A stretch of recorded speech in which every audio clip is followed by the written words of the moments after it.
Our first speaker is Erica Anderson.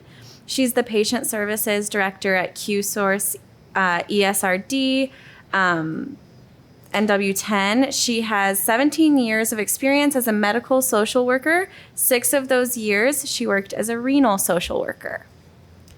Our second speaker is Quin Taylor. She's a former dialysis patient. She's currently a kidney transplant recipient and patient liaison for QSource. So please welcome them. Thank you.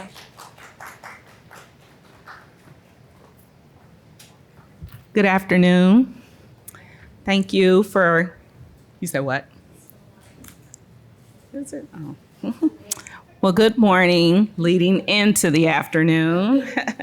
My name is Erica. I am the Patient Services Director with QSource ESRD Network 10. And I also have Quin here, and I'll let Quin introduce herself as well.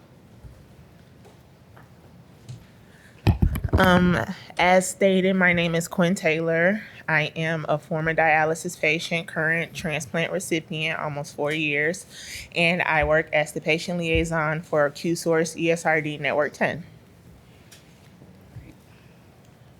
Now we have to hit.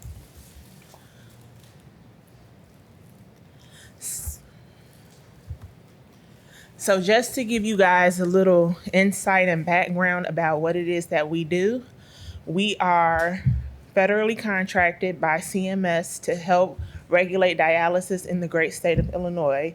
Ways that we do that is by patient engagement and activities. We do quality improvement activities, patient advocacy, all kind of things. So essentially, we want to ensure that patients on dialysis and caregivers, family caregivers that are caring for these patients are having the best experience that they can possibly have, and we help and assist in any way that we can.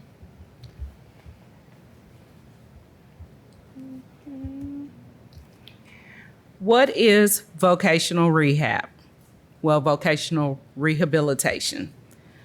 Vocational rehabilitation, known as VR, is a federal and state program that helps people who have physical or mental disabilities get or keep a job.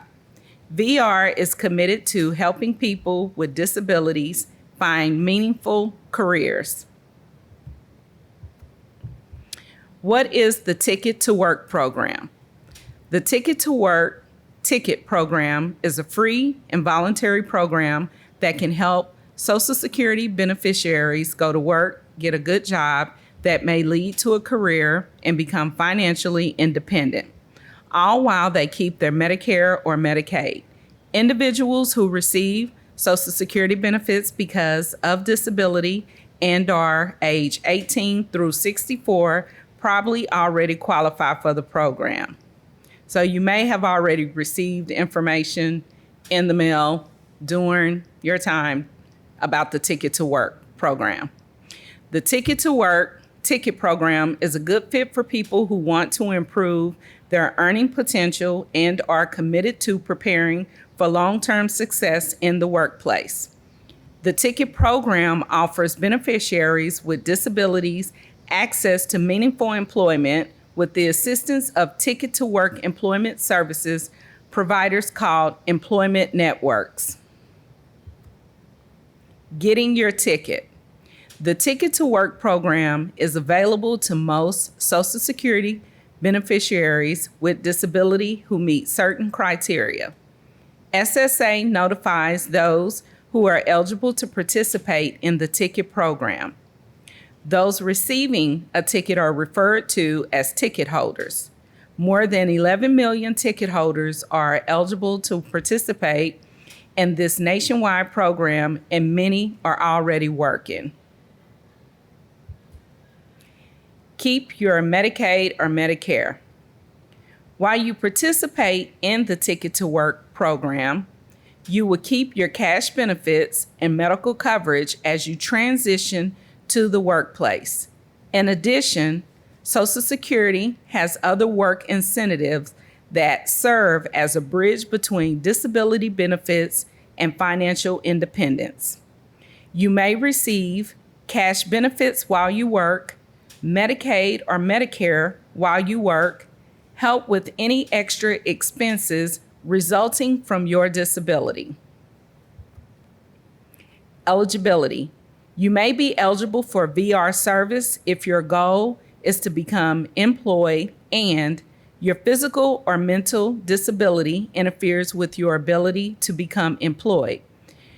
You need VR's help to find or keep a job.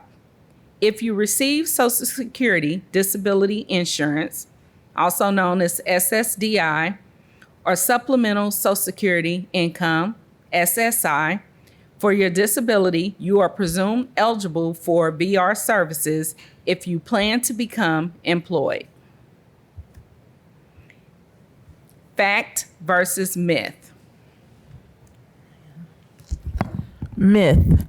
If you participate in the Ticket to Work program while trying to get a job, I'll lose my Medicaid or Medicare. Social Security provides special work incentives to help people with disabilities become functionally and financially independent. These include keeping your cash benefits and medical coverage while you transition to work. Myth. If I am unhappy with an employment network, I will be forced to stay with the network once I give my ticket. Fact. When you assign your ticket to an employment network, your ticket cannot be assigned to another one at the same time. However, if it's decided that you and the organization cannot work together, you can take back your ticket and reassign it to another employment network once you have completed your services. Does anybody have any questions about what we just presented as far as the vocational rehab and the ticket to work? Has anybody heard of Ticket to Work before? Yeah. No? Yeah, my son is currently using the Ticket to Work program, and I have to say that one of my major concerns for him was the fact that he is underemployed, and that if he participated in the Ticket to Work program, would he lose his benefits, considering that he has autism, he's living with autism, and so if he were to lose his benefits, how difficult it is to get those benefits back. And so far it's working out pretty good as far as the benefits. So I'm learning a lot about how this program works so I can share with other families. Okay, all right. Quinn, you ready? Yes. Are you gonna be able to see that? Yeah, I can see it pretty good. So I just want to talk a little bit about vocational rehab and transplant. After I was transplanted, I was ready to go back to work. And one of the things that I had to face was deciding on a career. I had been out of work for a few years because I was on dialysis for 6 years. And when you're out of the work field for a while, it's like, what do I come back to do? Before I was on dialysis, I was actually a social worker. So this all kind of falls in line, but it was like I had been through different life experiences, and I wanted to give back to the population that I worked so closely with. So you have to kind of go through and figure out, what exactly do I want my career to be? Voc Rehab can help with that, because when you go in, they give you assessments, they give you surveys and things to help you figure out what exactly is it that you want to do. Finding a job. So another barrier was, how do I explain that I've been unemployed for 6 years without quite telling all of my business, if you know what I mean? You don't necessarily want to go into an employer saying, I have kidney failure, but I have a transplant. You don't know how that may be received. So finding a job, can be a little cumbersome, but it was a barrier that I was able to overcome. Many people overcome the barrier. And the fact of the matter is, a lot of employers are more understanding about your situation than you might anticipate. They will help work with you. They will make exceptions for you and things like that.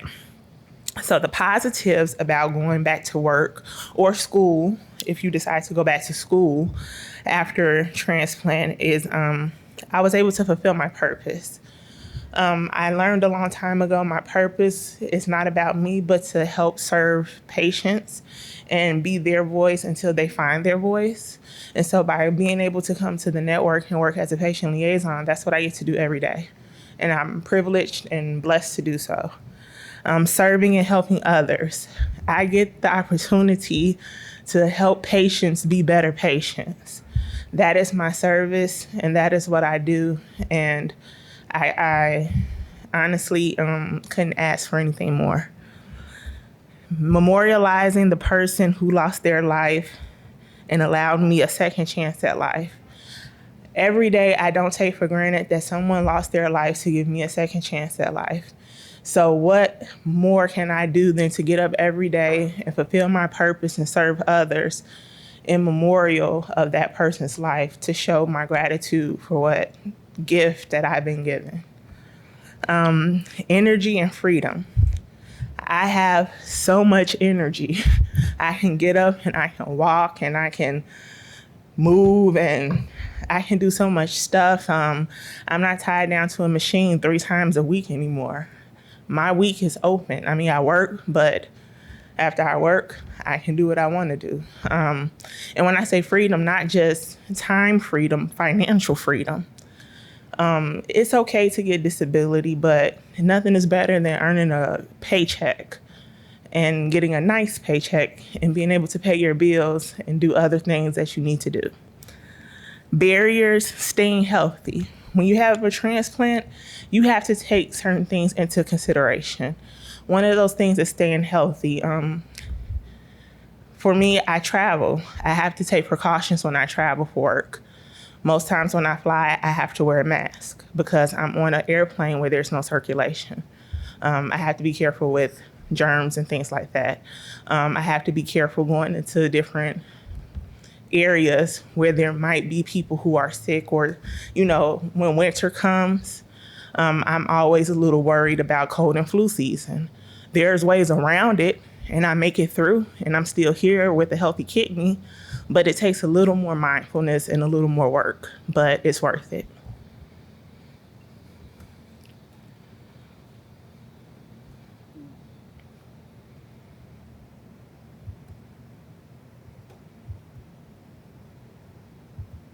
Oh, sorry. Hold on. It was like,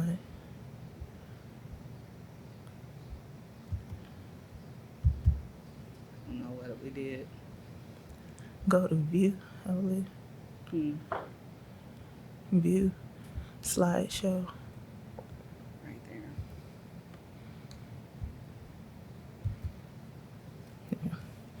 And so before there was a Quinetta on transplant, transplant in Voc Rehab. There was dialysis in Voc Rehab. And so when I first went on dialysis, I was actually in school full time working on my master's degree in clinical professional psychology. And I decided after a little while on dialysis to finish my degree.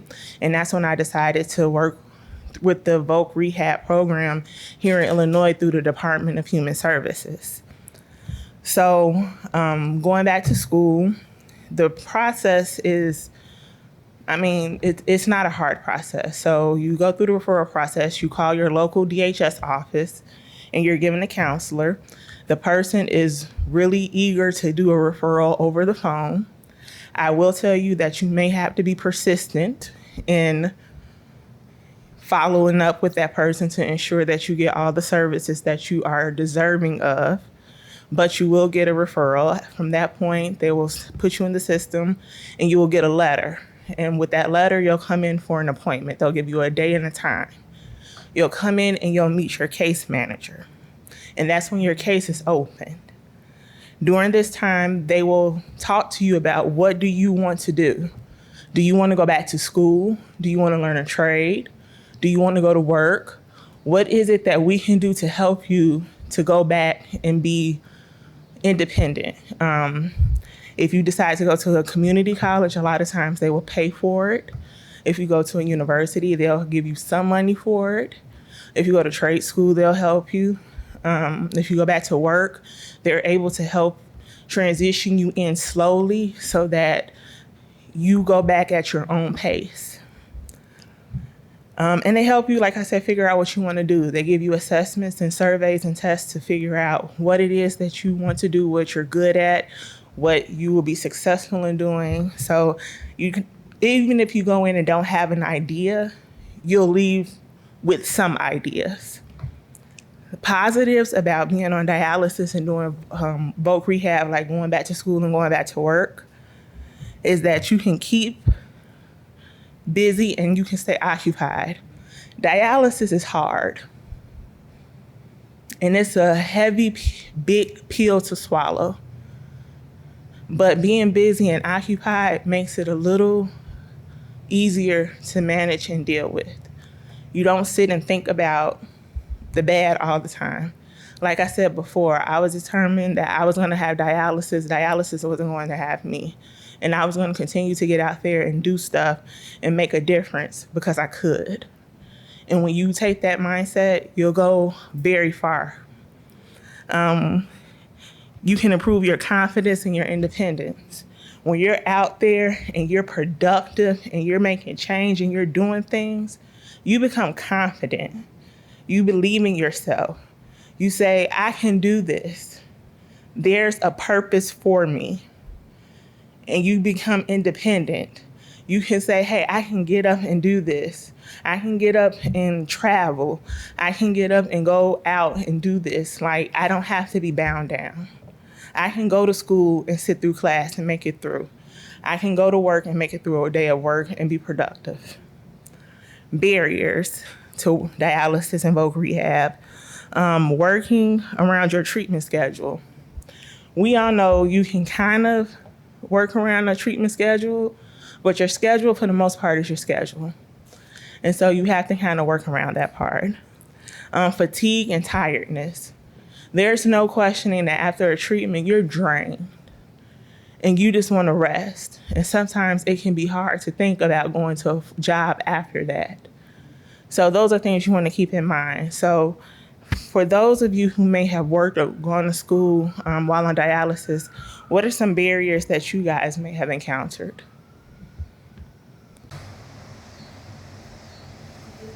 I was just trying not to talk too much, but you're fine.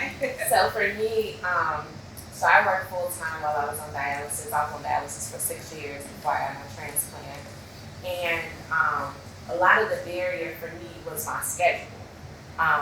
You know, I worked a lot of overtime sometimes. Like I work for Chicago Public Schools, so and I work for central office. I'm not a teacher. I'm an administrator, and I work in all schools. So we never had a time where you just get off work, you know. So I had to make that happen, you know. And again, I think you said it. You know, you don't want to tell everybody your business, so you don't want to be like. I think that the biggest thing for me was I didn't want sympathy from my employer or my teammates. So I really didn't tell anybody that I was actually on dialysis. So it was a big shock when I told everybody, hey, guess what? I'm getting a transplant. They were like, what? What are you talking about? But I wanted to do it because I don't regret it, like not telling them. But the biggest barrier that I faced was just getting to treatment on time. I actually had to change my initial center when I took another job, full-time job, because I needed to be closer. I think that the centers, they only have 3 schedules. So it's like the morning, the afternoon, and then the evening schedule. And if you miss that schedule, like you miss treatment, right? And then you never want to have shortened treatments and things like that. So it was just, I found myself like having panic attacks sometimes trying to get to treatment, you know, and making sure that I was there on time. Did anyone offer you, when you found it hard for your schedule, were you offered an alternative schedule? Were you able to reschedule? Were you educated on home dialysis at the time? I'm glad you said that. Now, they did tell me about peritoneal, Peritoneal. but I don't know, like something in my mind, that phobia of doing it myself and being at home, like I didn't want to do that, right? Right. And they kept like pushing me because they felt like I was young and Mm-hmm. you should be able to do this. And I just didn't want it, like, to be honest with you, I don't want to think about dialysis at home. Right? Okay. So that I didn't want all that stuff around Okay. me, etc. And I just want to go to the clinic, go home, right? Mm-hmm. But in addition, I think I heard a lot about the chemo at home, Mm-hmm. but nobody really, that Yes. wasn't the one thing that the perio was the one they pushed more than chemo. Mm-hmm. And as far as scheduling, Mm-hmm. I felt like I was good by talking to the nurses and the team about what my schedule was like, and I felt like they shared with me that they could work with me. But then when it started to happen and I had to reschedule, like I had to travel sometimes, I felt like it was just a hassle. So for me, I just felt like they gave me a lot of anxiety. Okay. So in addition to everything else I was dealing with, I felt like that anxiety of trying to reschedule, it was like a second job. Okay. Yeah. So that's how I felt. Is anybody in here? Go ahead. You mentioned dialysis at home. They have what's called, I don't know if y'all heard it, but it's called Next Day. I was on it for the last year before I got the transplant. And if you have a partner to help you out at home, then you can do your dialysis at home, and if you're tired or whatever, don't feel like, they'll separate the thing up and they'll help you out some. And your time is less as opposed to hemodialysis, and you feel better. It's called Next Stage? It's called Next Day, yeah. I was out in Oak Brook, that's where I was. I drive Uber, so I would leave there and turn my Uber on, That's awesome. Yeah, but I was like, I was on 15 years. I got a transplant. It's been 3 years now, but I was more like you. I wasn't gonna let dialysis get me. I was gonna control it. But I did everything in moderation. But the grace of God, I'm still here. I'm going well. Amen. What we have here is the reference page. It's actually the link to the Ticket to Work program, the Illinois Department of Human Services website. If you actually click on it, it gives you a number of sites that you can go to apply for the vocational rehab. I don't think many people know that many of the community centers, local community centers, has a vocational rehab person working in those centers to help you, a job counselor, to help you find a job, give you the training and education that you need. Many people don't know that when they think of voc rehab, they just think going back to work. It also actually, like Quin said, it helps you go back to school, give you the tools and education that you need to be ready for the job market. Before anybody came in here, were you familiar with voc rehab? Had you heard about it? Had anyone told you about voc rehab? No? Okay. Yeah. Yeah. It's for anybody who is receiving Social Security disability or SSI, like it said in the previous slide, with the age range from 18 to 64. A lot of people, what Quin touched upon, staying healthy, just keeping busy. But many times when a person starts dialysis, they're overwhelmed. It's a lot. And then eventually you get hit with depression, anxiety, what she experienced. But staying active in the workplace, just keeping busy, whether you're working, volunteering, it helps with all of that. And most people don't realize that. Does anybody have any other questions or barriers that they felt? So how long has this been in it? Because I've never heard of any of it. Vocational rehab has been going on for many, many years. As a social worker in the Renal Center, I was aware of it. And patients who showed interest or asked questions, I always referred them to vocational rehab. I always push the education piece Because say before you started dialysis, you were working a job that you may not no longer be able to work. You may not be able to go back in a factory due to everything or any type of job that may cause more danger to your health and what you're experiencing. I push vocational rehab for the educational piece. They'll help you get the grants that you need to go back to school to get you where you need to be reassessed as to what you want to do. I guess that's because I didn't have dialysis. I had dialysis once I was in the hospital. I had to have dialysis twice. But even prior to that, when they were suggesting dialysis to me and I refused for a while, for a year, opposite of what you said, they took me on a tour to a dialysis center. I dreaded it. I hated it. This is not what I want to do. And if I was going to do it, I was going to do it at home. So I was being set up, like I told you, to do a peritoneal dialysis. And my job, they gave me a big office space about the size of this room, well, maybe half the size of this room. And they brought somebody in to clean the place down, wipe it down. All your equipment can be shipped here. We'll take care of you at home. We'll take care of you here. And just so happened, just as I was going to get that all set up, I got a donor. But, so I guess because I didn't have dialysis, that's why. But I did have that two times in a hospital, and it was the worst. So, the thing I remember most about it, the first time I had to have it, I had ballooned. I had so much fluid. I was 198 pounds of fluid laying in a bed. I mean, I was literally this wide. It was the craziest thing I've ever seen. My ankles were this big. How does somebody, look at my ankles now? I had so much fluid, so they had to get that fluid off. So maybe that's why I never heard that. And that's why we're here, to educate, get the word out. So now that you know, if you know somebody, it doesn't have to be a dialysis patient. Share it. Did you know about vocational rehab? And send them to the website. And with my church, we all had transplants around the same time. So we would, get together and share. And I would share this. They still haven't come to any of these events, but I share it with them.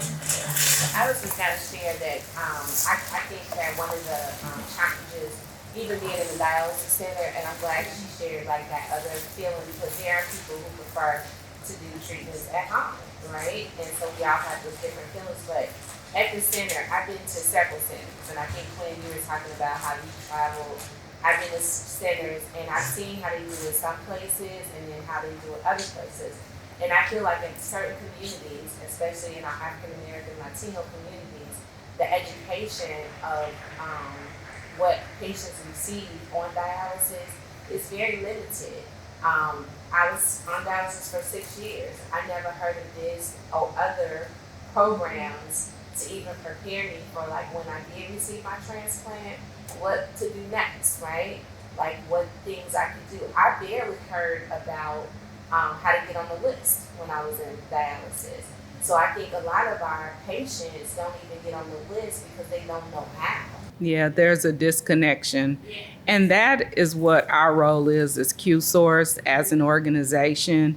Many people think the Renal Network is the place, that's where we call to make complaints. Not only do we, and I don't like saying complaints, we use the word grievances, but I use the word advocate. So when patients call to speak to me, I always ask, how can I advocate on your behalf? Another thing, we send this information out to the dialysis centers. So this is good to know that maybe not every dialysis center is as efficient in getting the information out. Yes, I agree. That's what I learned. I just started. I was in Calumet City, and it made me feel like Calumet City made me feel like I had to protect myself. Like it was the workers, I wouldn't say, little ignorant ways about The quality of care. yeah, and they two of the workers was talking about how dialysis centers only in black neighborhoods, people don't take care of themselves, and they didn't know my story, Right. and that hurt me. That, because I just started this, I don't know nothing, I just got this thing put in my arm, they hooking me up, they asking me questions, and I don't even understand the question. You're emotional, you don't know. Yeah. Like I find in a lot of centers, and then I'm gonna stop talking. But a lot of centers, when you first get on dialysis, I mean, like you said, Rich, there's so much like emotion going on, right? And you already don't even know enough to advocate for yourself when it comes to the process of dialysis. Like you get this fistula put in your arm or the graft or whatever those different things are. And then you're dependent on that team to support you through this process, right? Not even that, but essentially you depend on them. They have their life in your hands. Yeah, they have your life in their hands, and it's kind of like unless you really know a lot about the machine and how it works, and like I had to hurry up and learn because I felt like the techs that I had were similar to the ones that you had. They felt like the It was just a job. yeah, it was just a Yeah, job. I was a janitor, and sometimes, janitors get frustrated because they got to clean up after people. I felt like they were frustrated because, man, my 3 o'clock is here. I don't know what I'm doing at 3 o'clock other than putting these things in my arm, and I don't know, like when they put it in your arm, they itch. They like talk to you for sure or hand me a piece of paper. It seemed like after I got away from the hospital gives you all this wonderful information, counselors talking to you, but when you get to the dialysis, it's like, I got to do my job. So what we're hearing here is a lack of communication between the patients and with the facility for educational materials on different resources that are available to you. I felt that it's a franchise, and they made me feel like I'm just part of the franchise, like McDonald's, just going in there and get my sandwich. And sometimes people deal with me because they deal with people older, cranky, and all that. And so they frustrated. And then when I'm coming in there, and what was blessed for me, I met her today. I was telling her I have an autistic daughter. I feel like me getting sick is an inconvenience on my daughter. So, because now I got to learn how to separate myself from my daughter. Like, she got to stay at home while I'm at the machine, and people knocking on the door. She just called me now. Do I need to answer the door? I said, no, don't answer the door. And that's my scary story, and that's what bothered me. So when you're trying to learn, and then I'm trying to tell my wife the information because she at work, and they're like, they just hand us, even when you hand the paper, it's not good enough to tell me what I need to do. Right. Long story short. I think that one of the things that we talked about, and I'm sorry. No, I'm saying it depends on the unit. I went to Jackson Park for the Dallas. That's not the best hospital, but we had a good dietitian there.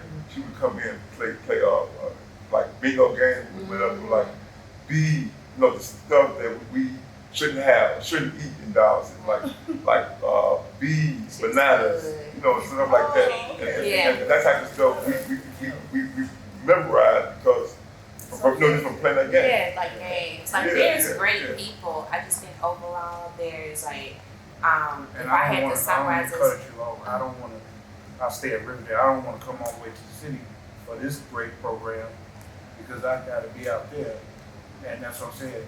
Right, you got to spot out where you at. Well, that's what I was saying. It should be a track. It should be a track. Like all cities should be doing the same thing. And now, I don't want to do all that. I want to be somewhere that somebody want to help me and treat me like I would treat them. If I could summarize it, one of the things that I often said is technicians are hired for their skill, but just like any other job, they should be hired for if they don't have a bedside manner, they should be trained to have one. Because this is a hard thing for patients, right? And so it shouldn't just be that you can do the job. It should be that you have a bedside. If you call advocates, I have to call in to see if I can get an early slot in the commercial of having me whole. They say working for them is a great career and all that. That that's how they treat you. Some of the workers feel like they went to school for this. I don't know how much they get paid. Some of them make you feel like they're working less or whatever, they're not getting paid enough. And they talk across like, Yeah. and that's what I was uncomfortable with at the first one. They was talking to their private life. I could tell when somebody was on the phone or talking to me because they had a white piece in their ear.